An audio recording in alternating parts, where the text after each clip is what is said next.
আমাদের একটা কমিটমেন্ট ছিল 5ই আগস্টের পরের বাংলাদেশ এবং আগের বাংলাদেশ এক হবে না। নির্বাচন কেবল ক্ষমতার পরিবর্তনের জন্য হবে না। এই নির্বাচনটাকে আমরা রাজনৈতিক নির্বাচনে পরিণত করতে চাই দেশ বদলের জন্য, সংস্কার প্রক্রিয়া বাস্তবায়নের জন্য এবং আমাদের অর্থনৈতিক মুক্তির যাত্রাকে অব্যাহত রাখার জন্য আমরা এই নির্বাচনে অংশগ্রহণ করতে চাই এবং আমরা সেটা ঐক্যবদ্ধভাবে অংশগ্রহণ করব। নির্বাচন সবচেয়ে জরুরি ছিল আলোচনা করা যে আমাদের গণতান্ত্রিক সংস্কার, আমাদের অর্থনৈতিক সংস্কার।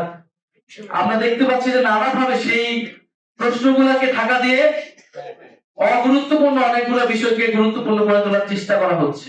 24-এর গণ অভ্যুত্থানের পরে যে পরিবর্তনের আকাঙ্ক্ষাটা বাংলাদেশে তৈরি হয়েছিল, মানুষের মধ্যে তৈরি হয়েছিল এবং যেখান থেকে দাবি উঠেছিল নতুন বাংলাদেশের এবং সংস্কারের, কিন্তু আমরা ঐক্যমত কমিশনের পুরো প্রক্রিয়ায় এবং গত প্রায় দেড় বছরে আমরা কিন্তু তার সম্পূর্ণ বাস্তবায়ন করতে পারি নাই। আমাদের সেক্ষেত্রে অনেক জায়গায় হতাশা রয়েছে। আমরা দেখেছি ঐক্যমত কমিশনে প্রত্যক্ষ এবং পরোক্ষভাবে নানান শক্তি নানাভাবে সংস্কারের বিরোধিতা করেছে এবং বাধাগ্রস্ত করার চেষ্টা করেছে। কিন্তু আমরা যারা সংস্কারের পক্ষে, পরিবর্তনের পক্ষে এবং গণ অভ্যুত্থানকে সফল করার জন্য, তার আকাঙ্ক্ষাগুলোকে সফল করার জন্যই আন্তরিকভাবে কাজ করে এসেছে, এখন আমরা যারা আন্তরিকভাবে চাই, আমরা সেই রাজনৈতিক শক্তিগুলো ঐক্যবদ্ধ আজকে হয়েছি। আমাদের এই ঐক্য প্রক্রিয়া আজকে শুরু হয়েছে এবং এটা চলমান থাকবে। আমরা বাংলাদেশের মানুষকে আমরা আহ্বান করছি, বার্তা দিচ্ছি, যারা গণ অভ্যুত্থানের পক্ষে, সংস্কারের পক্ষে শক্তিগুলো আমরা ঐক্যবদ্ধ হচ্ছি। আমরা বাংলাদেশকে পুরাতন রাজনীতির পথে আর ফেরত যেতে দিব না। আমাদের একটা কমিটমেন্ট ছিল 5ই আগস্টের পরের বাংলাদেশ এবং আগের বাংলাদেশ এক হবে না। আমরা নানা আলামত দেখছি যে বাংলাদেশ হয়তো আগের মতোই হয়ে যাবে।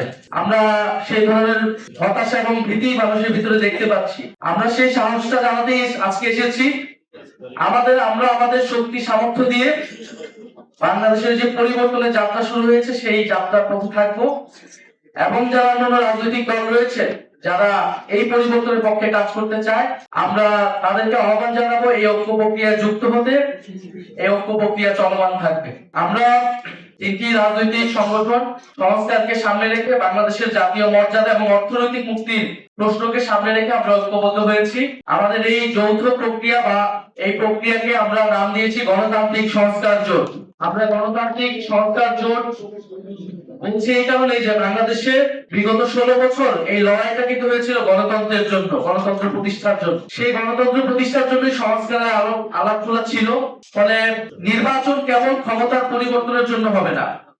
এই নির্বাচনটাকে আমরা রাজনৈতিক নির্বাচনে পরিণত করতে চাই দেশ বদলের জন্য, সংস্কার প্রক্রিয়া বাস্তবায়নের জন্য এবং আমাদের অর্থনৈতিক মুক্তির যাত্রাকে অব্যাহত রাখার জন্য আমরা এই নির্বাচনে অংশগ্রহণ করতে চাই এবং আমরা সেটা ঐক্যবদ্ধভাবে অংশগ্রহণ করব। নির্বাচন আমরা দেখছি দেশ আজকে বিভাজিত হচ্ছে, নানান প্রক্রিয়ায় দেশকে বিভাজিত করা হচ্ছে এবং এই সকল প্রশ্নগুলা এই মুহূর্তে বাংলাদেশে সবচেয়ে জরুরি ছিল আলোচনা করা যে আমাদের গণতান্ত্রিক সংস্কার, আমাদের অর্থনৈতিক সংস্কার।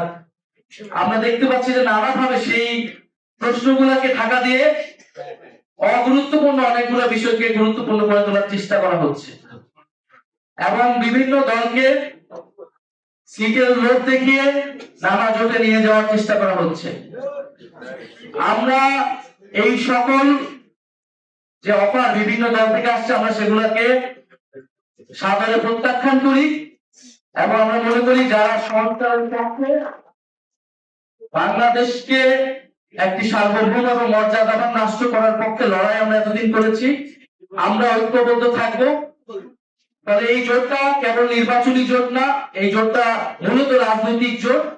আমাদের যে রাজনৈতিক লক্ষ্যগুলোকে সামনে রেখে আমরা গণ অভ্যুত্থানে অংশ নিয়েছিলাম, গণ অভ্যুত্থানের মাধ্যমে ফ্যাসিবাদকে হটিয়েছিলাম, আমরা সেই লক্ষ্যগুলোকে সামনে রেখে আগাবো এবং সামনে যেহেতু নির্বাচন, এই নির্বাচন প্রক্রিয়াতেও আমরা ঐক্যবদ্ধ থাকবো।